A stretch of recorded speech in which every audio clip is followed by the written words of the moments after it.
I don't care how much people love puppies. I am not wishing a dog happy birthday. I'll spit we're on the air. Good evening, everyone, and welcome back to your favorite radio station, number 217. It's time now for the evening news. As always, our news is sponsored by Vernon Apple Orchards. Now, a lot of listeners have been asking our opinion on the recent tragedy of the Frankenstein family. Officially, we here at Station 217 have no actual opinion and have in fact chosen not to comment at this time. Unofficially, it's totally Victor Frankenstein's fault. What, Doug? What? No, we won't get in trouble. Doug, a man brought an 8-foot-tall corpse to life and terrorized Europe. I'm pretty sure we can say whatever we want to now. Besides, we have his confession and all those notes from that Walpole guy. Walton. You sure? Yeah, fine. No, alright. Look, the point is, Victor Frankenstein is clearly the villain of this whole thing. Fallen far from the good name of his philanthropic father.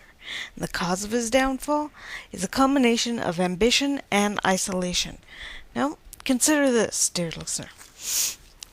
Victor was always known to be socially isolated, his only real companions being his betrothed Elizabeth and his schoolmate Henry Clerval, as well as his brothers and his parents.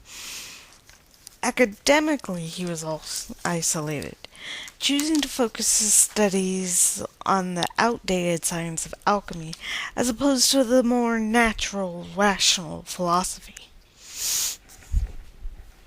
Like all alchemists, Victor sought to conquer death, and didn't let a little thing like being outdated or wrong stop him. According to Messrs. Kremp and What the hell word is that, Doug? Waldman. What's with all the W's? Of Ingolstadt University. These ideas only drove him on. He was determined to prove that he was right and the rest of the world is wrong. So he turned his back on his friends, on his family, his mentor, the world itself, and gave birth to what we now call the creature. In his own words, Victor admits to being responsible for the death of Justine Moritz. He could have stopped it by admitting to the creature's creation, admitting his rules, but he didn't. To save himself, Victor kept silent, and because of that, an innocent woman died.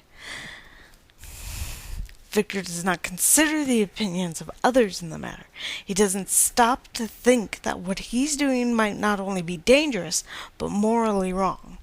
This willful ambition and self-enforced isolation highlights his lack of maturity, which he has no real excuse for.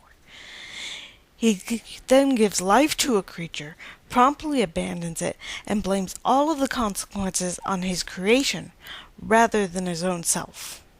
If our reports are correct, this creature is more like a bright child, who takes in adult knowledge without truly ever understanding it. Victor is well-born, with access to a great education, and has no such excuse. He willingly chose to turn his back on everyone in order to further his own ambitions, and then he refused to be responsible for the results. His actions are far more reprehensible, and he is therefore more villainous than heroic. This has been your evening news on your favorite station, number 217, where, as always, we remind you, stay away from the North Pole. It's freezing and full of weirdos.